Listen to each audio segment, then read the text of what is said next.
All right, all right, all right. I feel good now. I feel like I've got my ducks in an order. Let me mute my phone. Ooh. Well, I just find it's such a pattern where it's like I'll finally sit down to record something, and then I'm just like beep, boop, bop, just constantly, and it's nonsense usually. Popular guy. No, unpopular. But I'm with the popular Bryan No. Figuera.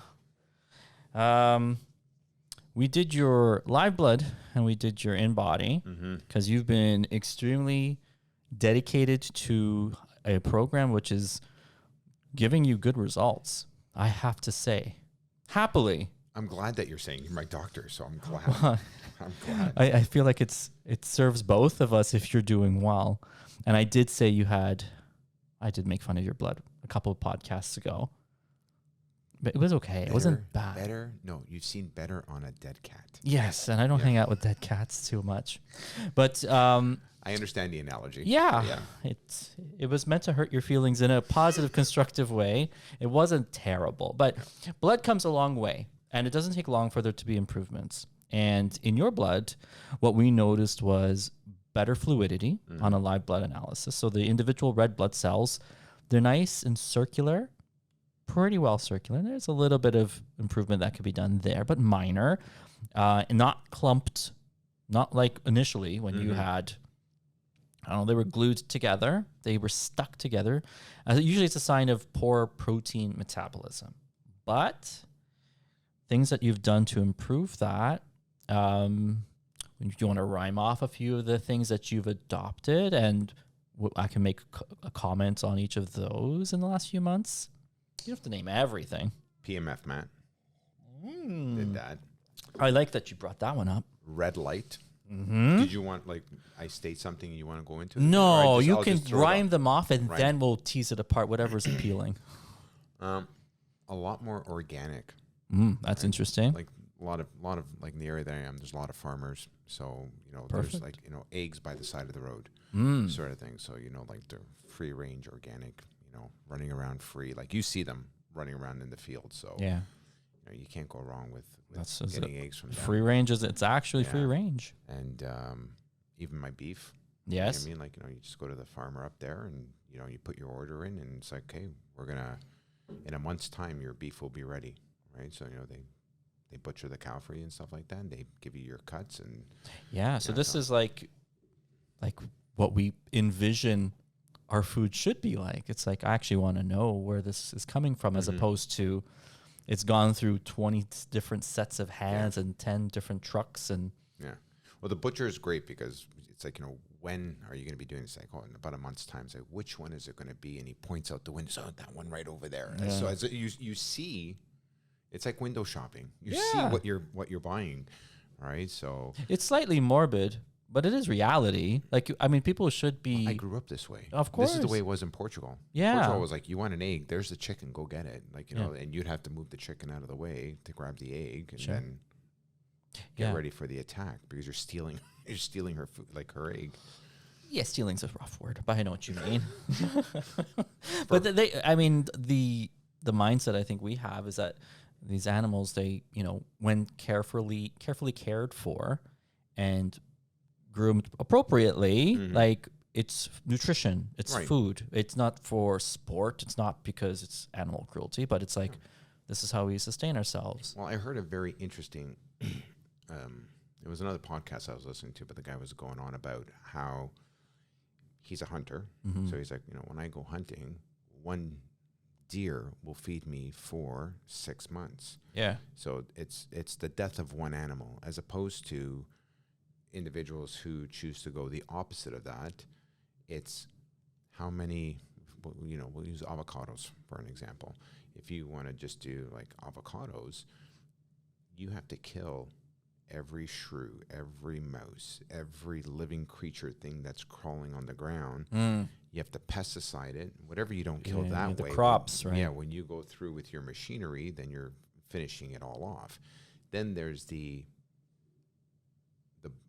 after or the second stage of that where birds that come along and eat those animals or insects that have been poisoned. Now those animals get poisoned. Yeah. Right? So he made a really great That is comparison about, honest. you know, if you're doing vegan because or vegetarian because you're concerned about lives of other animals, and you really have to look at really The environmental impact. the environmental impact, Yeah. right? And how many other things are suffering for you to have your avocado, right? Or your almonds or whatever it is. Not that they're not necessary, but to be on that high horse of Yeah, you can take a high ground thinking Yeah. that if you're, Yeah. you know, not to beat on vegans, but I mean No, it's not to beat that on- is the it's not to beat on the anybody. opposing concept is like, well, the environmental impact is it's not negated by being vegetarian. If anything, there's an argument that it could be with the current processing, Mm-hmm. that might be the actual issue. I mean, if you Right. live off the land in any way, the closer you get to the old fashioned, like innate instinctive way that things were done and performed, as opposed to the automation Right. that has made things much more like available in terms of like season and climate and stuff. Like you can have tropical fruit right now if you really wanted to. Yeah. If we press the right button on our phone, we could have it already cut and in a nice little plastic cellophane thing. If we That's wild because it comes in its own wrapper already. Like Yeah. that's why. yeah You ever see they have containers where oranges are already pre-peeled for you? Oh, jeez. Yeah, like, but it already has its own packaging. I know. It's interesting because I think this is something that will synergize with a lot of people. It's like a lot of people won't eat fruit that has to be peeled. It's a lot of work. Yeah, I don't have time to peel an orange. Banana. Banana, I feel it's like just- is a convenience because I don't want to get my hands all sticky. So red light, PMF, Yes. PMF. My water source is strictly out of my well now. So Okay. that's really good. Obviously, my air quality is different up there. Yeah, you're surrounded by a natural filter. Yeah, natural or like a lot more organic. Yeah. Right, is a key factor to it. I have been trying the carnivore diet for a while. Is it And so how like by percentage? What would you say your diet is carnivore? It's like 90%. I probably like 95 because I still have an avocado, Yes. right? You know, I mix that in. I have a little coconut oil, Mhm. obviously. I mix that in. And then the bread that you mentioned, like, you know, like a strictly like a rye, Yeah. right? And the bread that we buy has no yeast in it, right? So it's very dense. So like one slice. It's pretty authentic stuff. Yeah. Yeah. So And so what month was it when you were at your high point on here? That was in low point, you mean?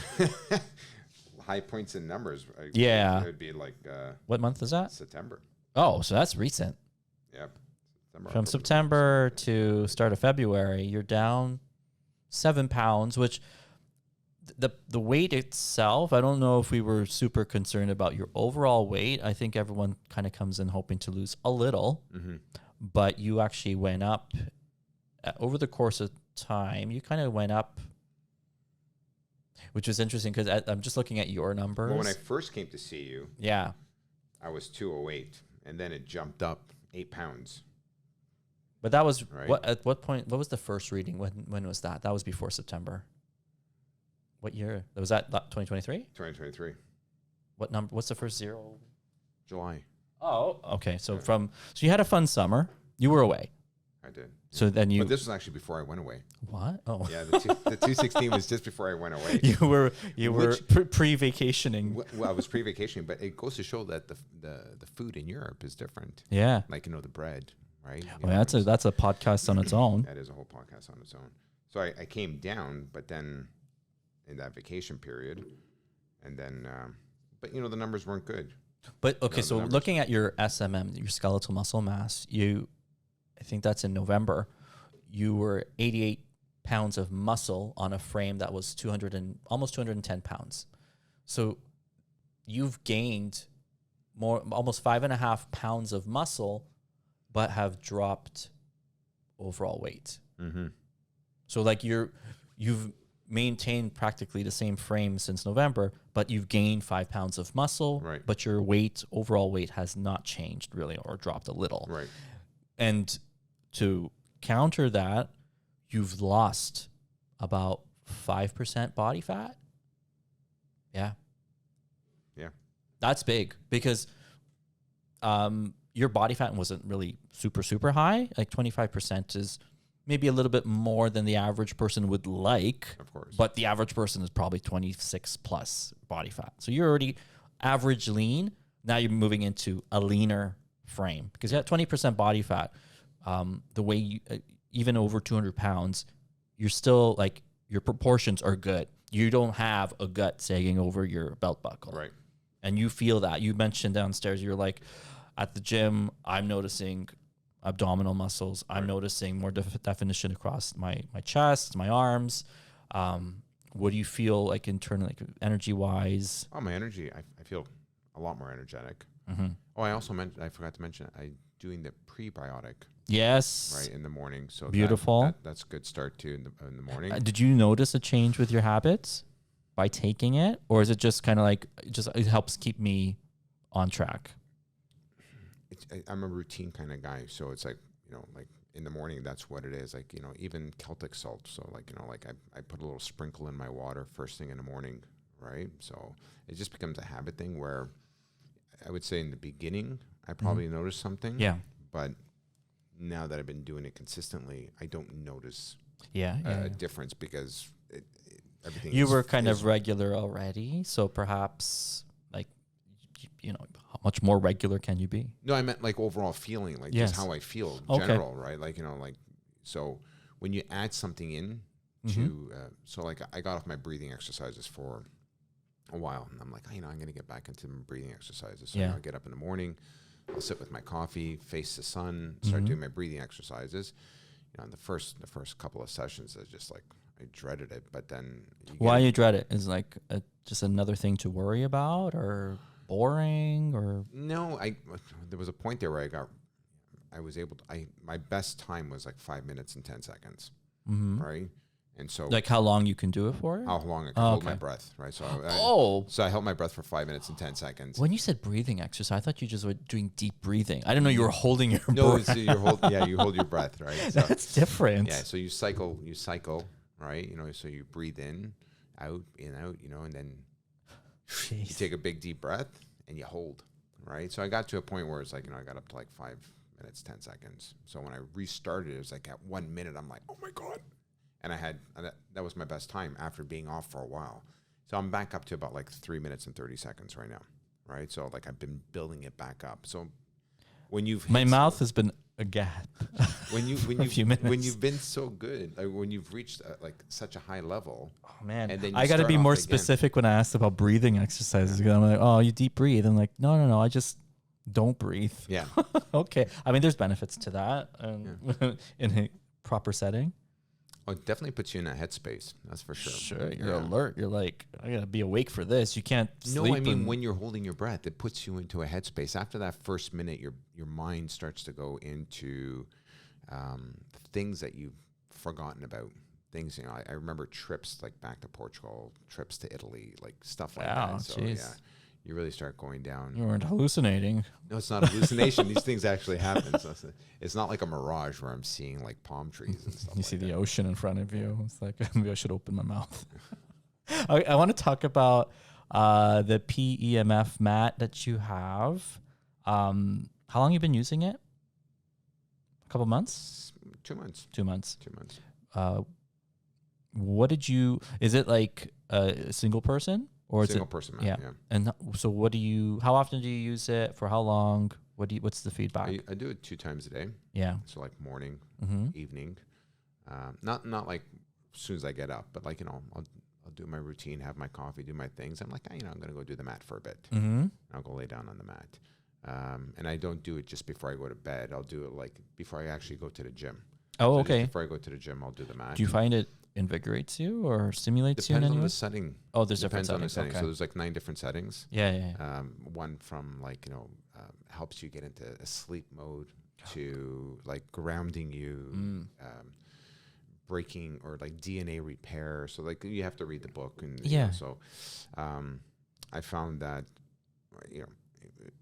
I could sense when I was, there's one setting where it cycles through all of the frequencies. Yeah. I can actually feel the change in the frequency, like as it went from like, Because otherwise you 1 you to don't 2 normally to 3. sense anything, but this setting you feel. I feel the change from like one frequency to the other frequency. Wow. Not like I feel it like I feel like internally, like I feel something's happening. And what's really ironic, and not ironic, but it's really interesting is that they have, they send you a little disc with a little magnet or a piece of metal at least, right?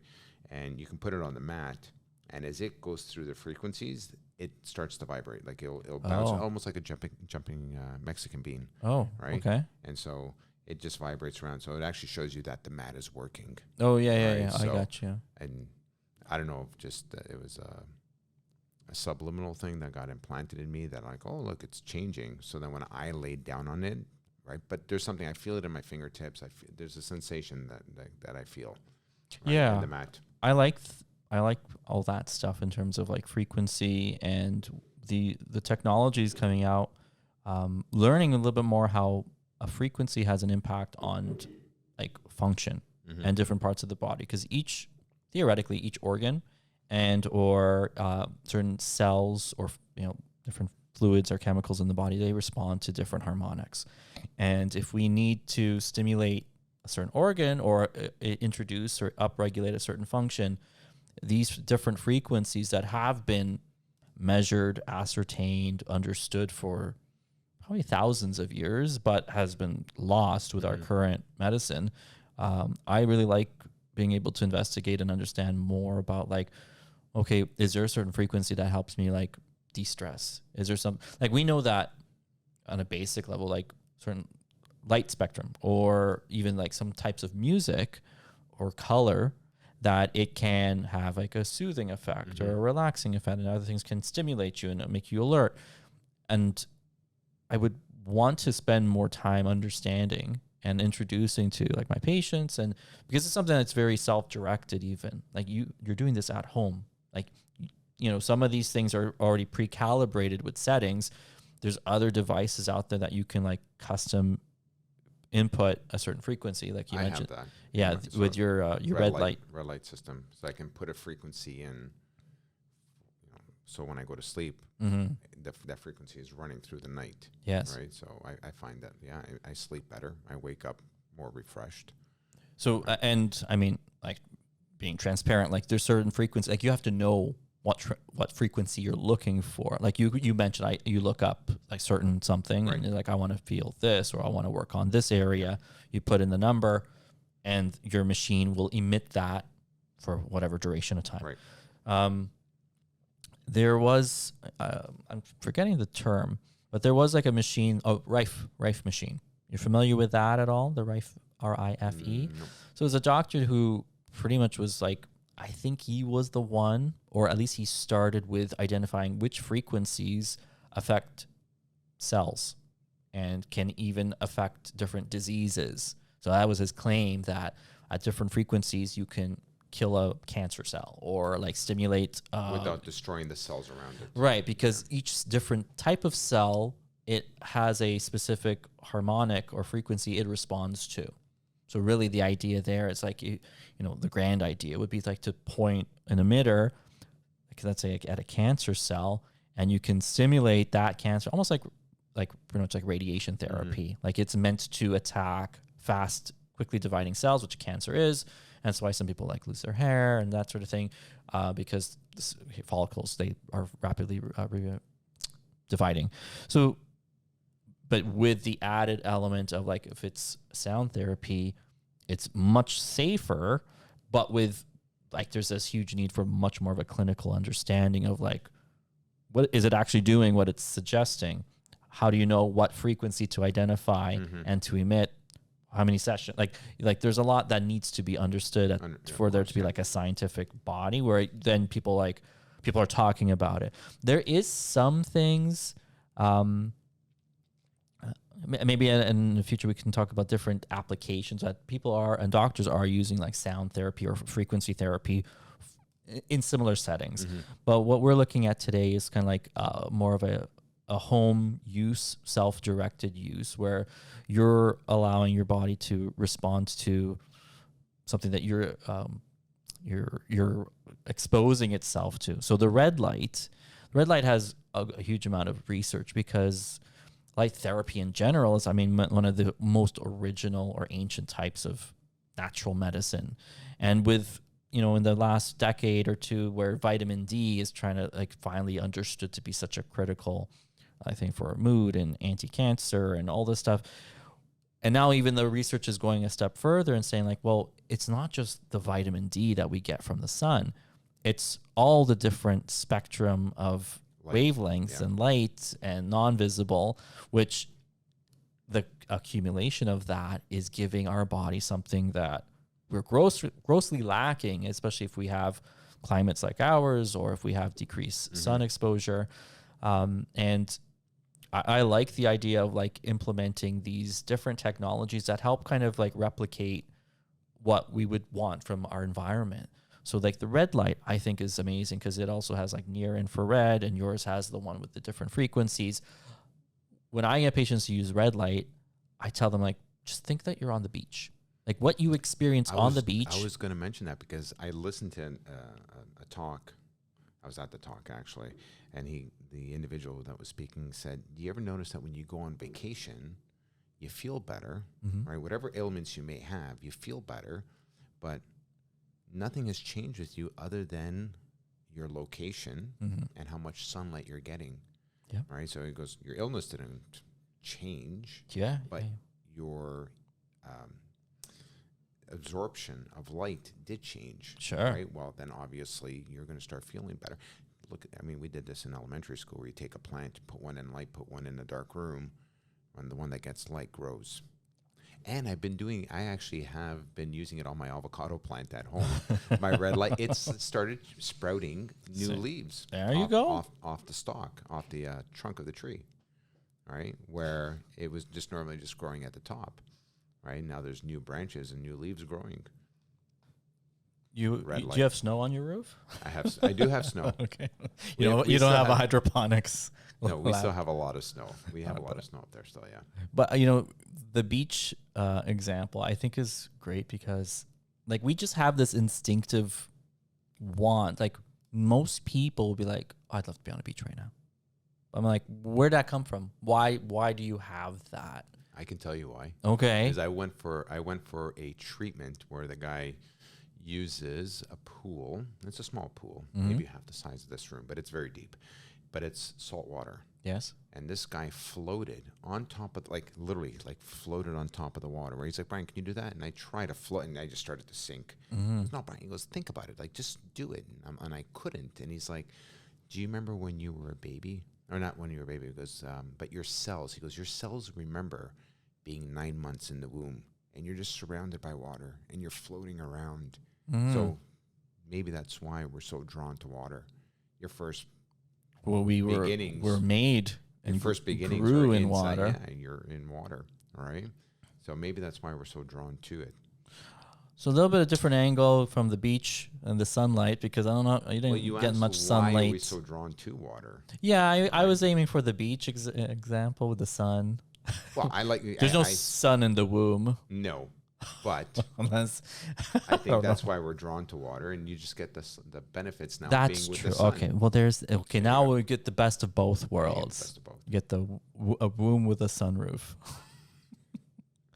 But we're light-made creatures. Like anything that exists that grows on Earth is meant to grow, for the most part, with light exposure.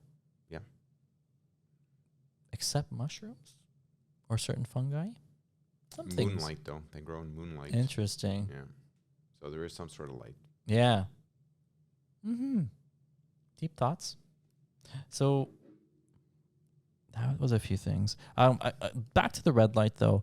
I think I was mentioning to you before that there's a medical doctor. Maybe I'll just tag his YouTube channel under this. And it was amazing because he sounds like a functional medical doctor, which sort of just means like he's more like a naturopathic inclined doctor, but with a lot of like the rigor of the science and studies behind all these things that we talk about.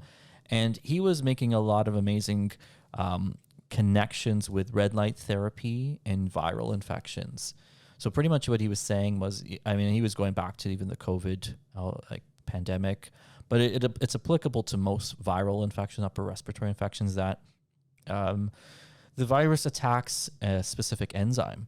And when that enzyme is sort of like blocked or used or inhibited, it leads to a reactive oxidative species, meaning like a chemical that causes oxidative damage.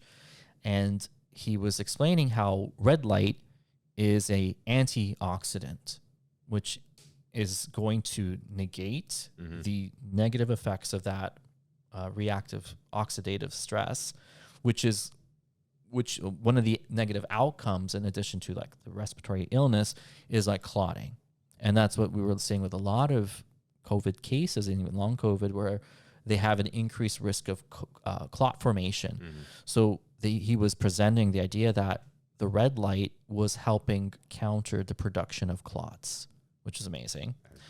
And then he was also, maybe it was it was later on in the video, because he made a few on this topic, and he was showing with the etiology of like the COVID pandemic, and he was sort of correlating that the incidence was almost perfectly correlated with not necessarily the temperature, like the season of the season, but he was saying it was correlated with sun exposure.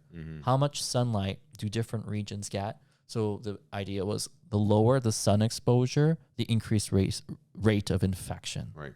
Which was pretty amazing, because now it's kind of like saying, like, it's making sense of this idea that people get sick in the winter. Like, and scientifically, it's sort of like a blurry kind of non-confirmative area. It's just like, well, how do you explain people get sick more in the winter than in the summer? Because a virus, maybe they don't, the virus doesn't care if it's hot or cold out, but maybe it does. Or maybe it's more about like our immune system. If we have better sun exposure or temperature or whatever may be the environmental factor, maybe that enhances our cellular function to fight off infection. Right. I remember I was younger, but when flu season would kick around, you never had a flu outbreak in Africa or in Brazil. Sure. Right along the equator. Interesting. Right. And I mean, they got a lot more sunlight throughout the day on an average throughout the year than Through we the do, year, yeah, for right? sure. And that's, why is there never a flu outbreak in the summertime? Because the amount of sunlight? Well, I mean, Right, I was always a proponent of that. I think that people, like Western medicine paradigm, it laughs at that idea of like, oh, it's silly to think that if you're physically cold, or, I mean, I think we're moving away from just saying cold, but also to like, just lacking sun, that has nothing to do with getting sick.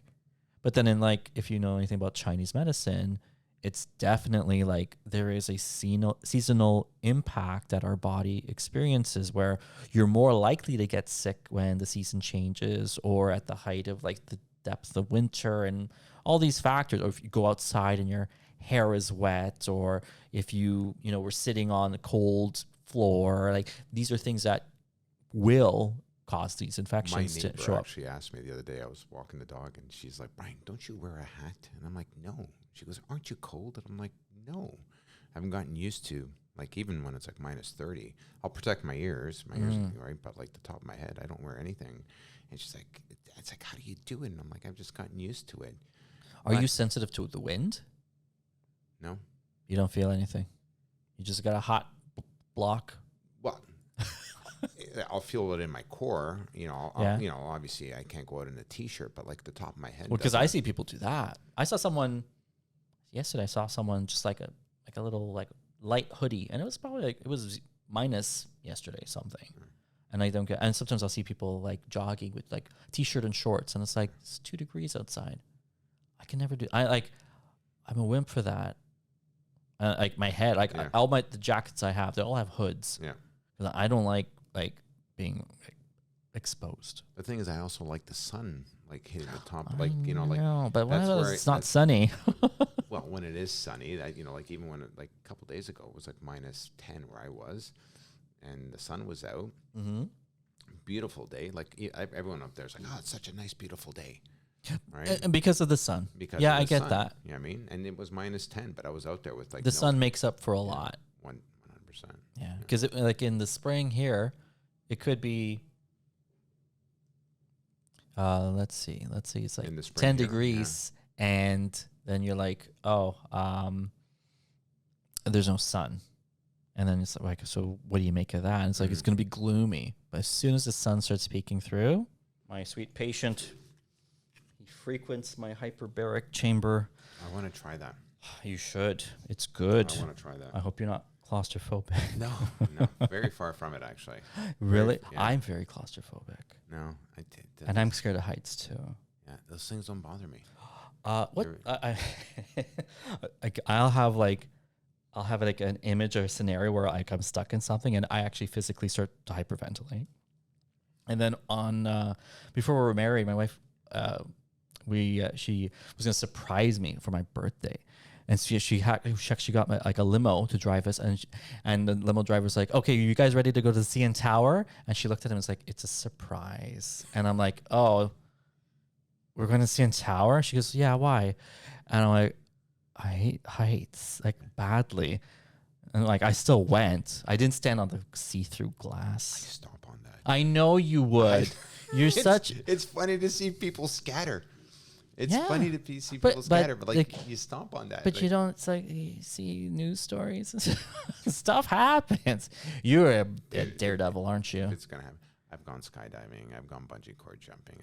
I do. I like the thrill. You know what I like? I like the watching when people they don't get hurt, but like they kind of like, oh, you forgot the safety rope, and then you see their panic. Yes. Those are good. I've seen those where they, for example, like rides where they drop. Right. It's like, oh, there's something wrong with your seatbelt. And they've I'm got a just bunch gonna of bolts. and then they drop them. Yeah. Yeah, I like the videos where the guy is usually a guy. They're like on these wild rides and they lose consciousness and they come back and they're and they lose consciousness again. So that reminds me, like, guys have a tendency to respond poorly in situations of high stress. You think so? There's it's a little bit of a weird nuance because even when we were in school for training, we had a blood draw like clinic, and the rule, and a little bit sexist and think of it now, but they're like, men had to always lie down for a blood draw automatically. Women didn't have to unless they requested it or they have a history of fainting. But men had a higher risk or rate of fainting during a blood draw. And to be honest, when I do the live blood analysis, more often than not, a male will have like a negative response to it. They'll be like, like almost like pulling away. It's such like and it's not a pain thing. Yeah. It's like a response. Right. Because it doesn't really hurt.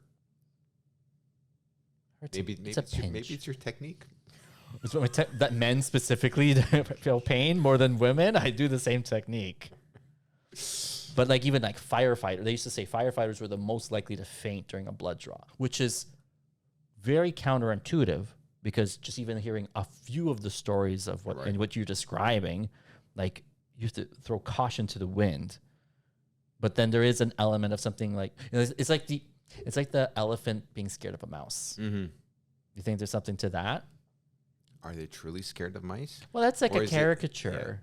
It is because it's something. Their vision is so good that when they see something move, it's a reaction thing, right? So Maybe because you guys are so primed to have to react so quickly that even something so subtle, so quick, you guys have like such it makes your stress response spike so quickly. Maybe if you're just a little bit fatigued or overwhelmed, that would be the reason why. As opposed to someone else, they're like a little sluggish, and it's like you could have a lion beside you, and they're like, "What?" I think there's something to that. Possibly, maybe it's upbringing as well. You know what I mean, like that stuff. Like, I mean, so I didn't. I wasn't growing up. I was so like much more cautious. Like my mom would like, if she could, she'd send me to school with a helmet. Right. I wore snow pants in April. Yeah, It was cold. Yeah, yeah. I know that's a weird one. I've never heard that before, like, because one, it's never bothered me, Mm. right? I've encountered a lot of things, but those things really don't bother me. Like even when I go for an IV session, Yeah. right, and he puts it in, I just watch like the needle fill Yeah. with the blood before he Yes, yes, before the, he puts the in the IV. And flashback. I'm like, oh, that's so cool, right? I actually get people, discourage people. Like in the past, I used to do IV therapy. I'd be like, don't look. Like, why? Are you going to look? I'm like, yeah, I promise I'll watch. No, I watch, yeah. Yeah. It's interesting. I mean, maybe it's not just an automatic. Maybe there is a little bit of variability with like what certain people's squirmish or squeamish, I should say. Mm-hmm. Frequency, red light, carnivore diet. What else? Organic. I know you've been doing a lot of reishi. I love reishi. I know you do. I really do. I think that really started the kick into health. Yeah. Yeah. Yeah. That really started the kick into health. What do you find, like, so you've been a little bit more consistent with your coffee consumption with the reishi spore intake, and do you find that with the dietary change that the two going hand in hand with all the physical modalities that you're doing, like I think it all comes together as pieces to a puzzle, right? Some pieces are a little bit bigger than others, but the consistency with the reishi is easy, right? Because it's in the coffee. I don't forget to drink it. I don't have to be reminded. I consume like 7 or 8 a day, right? I already got one prepped for the drive home, like for a 2-hour drive. Now, if someone hears that on the surface, they'll be like, you have 7 or 8 coffees a day. No, to be honest, I'll have 3 or 4. Right. But it does not feel like if I've had 3 or 4 regular coffee. Right. Not even like a fraction. No. And it's not I drink the coffee because I need to like be awake. It's just something I can consume. I like to drink it. It's a beverage. I mean, there are people who drink like pop. Yeah. Right. And they like to drink pop, and they'll drink liters of it in a day. Right? Okay. My thing is, when you drink pop, you have one. It's very likely that tomorrow you're going to want another one. Right. And then with a week, you're going to be like, oh, I need 2 a day. Right. Because it has this addictive quality with the sugar and whatever else garbage is in there. And this is just, I mean, the coffee is just, it's a vehicle. It's just a vehicle. But the thing is, it's easy to make. Yeah. I can take it where I want, and it's always the same flavor. It never changes. Yeah. Where when I was doing, I'm not going to mention brands out there, but like other store, like, coffees. Yes. 2 or 3, and I was feeling like garbage. I would get heartburn. Yeah. Stomach rot. Like it was just terrible. Yeah. Right. I would drink it because I felt like I needed something. But then there would I'd feel crummy, but still drink it. I don't want that. You think that 7 or 8 is a lot? Like that's an average for some Scandinavian countries. Well, but like what kind of coffee are they drinking? Because compared to here. Yeah. I mean, when you take a look at, there's a lot of people. I mean, this is like when I think North America is something like 4 on the average, right? 4 cups a day. 4 cups a day is the average, right? That's high. It is high, but you got to think like, I think we've got so used to like get up in the morning, go get your coffee, in the afternoon, or mid-morning coffee break, right? Lunchtime, coffee, right? Afternoon coffee break, right? It's a cultural thing, and now it's just like part of our. It's become a habit, and I think that with this one, I'm getting the benefits of 2 things. I'm enjoying my coffee, right? I'm enjoying it as opposed to like I need it, right? Like for that caffeine kick, I'm enjoying the coffee, and I'm reaping the rewards of the health benefits of reishi. Yeah. So it's a good marriage between the 2 things, the reishi and the coffee. I like so much about the mushroom extracts and its benefits with antioxidants and immunity, and like even like as a nutrition source of nutrition. I feel like these are things that at this point in our world, in our society, in our health, and our understanding of medicine, like it's a burgeoning area of expertise that people are really lacking understanding of and need to further investigate and learn more about. What I really like, dealing with individuals like yourself, what I really like is everyone's crossed their T's and I's for me. Yeah. Like they dotted their I's and crossed their T's. I don't have to do the homework. Yeah, yeah, That's yeah. the thing. So when someone comes up and says, oh, there's over 4,000 PubMed studies on reishi, everything from, A to Z. Sure. Why do I have to start going to do the research? Well, it's done. Yeah. I mean, and like Yeah. most natural things, there is research, but there's a big, enormous body of affirmative studies saying like, why aren't we all taking this? Why aren't we using it more? Yeah. Yeah. One, I think it's one that's not in the public eye, where it's like, take this, take this, take this, Sure. right? And where it's like, I have to do my research. I have to look into this. I have to, check it out myself. But no one ever does that with, wow. So subtle. Let me check my phone and not make a nuisance. No one does that. If remember that there was a brand, Smart Water. No one ever went out to actually just, I'm going to see if it actually makes me smarter. They were just drinking it because it was in the public eye. Well, this is Flow. Right. This is Flow Water. Yeah. Actually, this was maybe the last point I wanted to mention, because a lot of people are asking about water now. And you said you have like your well water up north, which is, you would say, is like the authentic, like if you're gonna have water, it's what is underneath you. When I come to the city, I bring 2 jugs with me. I bring my own jugs of water. So when you drink water here, let's just say you have like tap water, you tell the difference, right? I can smell the chlorine coming out of the tap. Oh, see, it's like we are numb, like we're nose blind. Yeah. And so then now a lot of people are like, no, I want to do something like this, where it's like something bottled and glass. I think most people are like, well, I want a glass, but I don't want a plastic. These Tetra Packs are a little bit. I mean, it's debatable if it's, environmentally and or like chemical safe for us. Right. But then it's looking at like the constituents of the water, like what's in it, how is it prepared, what's the source, and now a lot of people are moving towards making sure that their water is alkaline. Is that something that you investigated or look at with your water? I haven't checked to see if my water's like alkaline or acidic or I do send it off for testing quarterly. So it always comes back clean, good, right? What I have noticed is my kettle. So for the last 2 years that I've been up there, my kettle hasn't oxidized on the bottom. Or when I was living here in the city, after about 6 months, you can see that metal plate is starting to oxidize or get some sort of corrosion on it or build up of minerals. Yeah. Where that hasn't happened to my kettle in the last 2 years. That's a good sign, I would say. It's a great sign. Yeah. Right.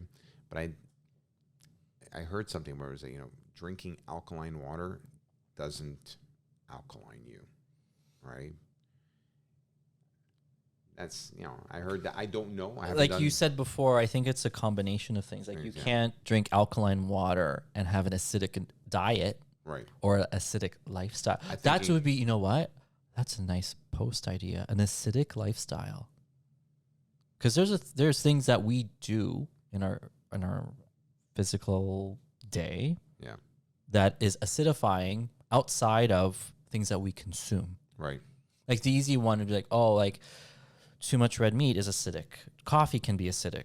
Sugars are acidic. There's a lot of other food items. Like too much fruit is acidic because it's high sugar. Really? Yeah. But then they'd be like, well, okay, then vegetables are alkaline. Like there's some things that are like we just kind of know like the quality of the food or the impact it has once you digest it. And then really like when I do live blood analysis and I see a kind of a gray shadow on the dry the dry prep, the wider that ring is, the more mental stimulation there is, like excessive overthinking. And that has the biggest impact on an acidic environment. Your brain acidifies you more than physical labor, exercise, or a poor diet. Your brain is going to make you acidic. Well, it runs everything. It runs everything, right? It's and running is a word I would use. It's like You overthinking is like having your car idling in the driveway, burning fuel, not going anywhere. And overthinking and worry is doing that to your stress hormones, your resources, your well-being. So then the goal is to kind of get people to like be mindful, but also have like a way to like shut it down, have an escape, to kind of like turn things off so that you're not burning through your resources. All right, that's what I think. I think you're right. Well, you hear about like turning off your phone a half hour before bed. Well, Right, I mean, like, we might have to go for some people. It's got to be shutting off permanently. Yeah. Some people can't have a phone.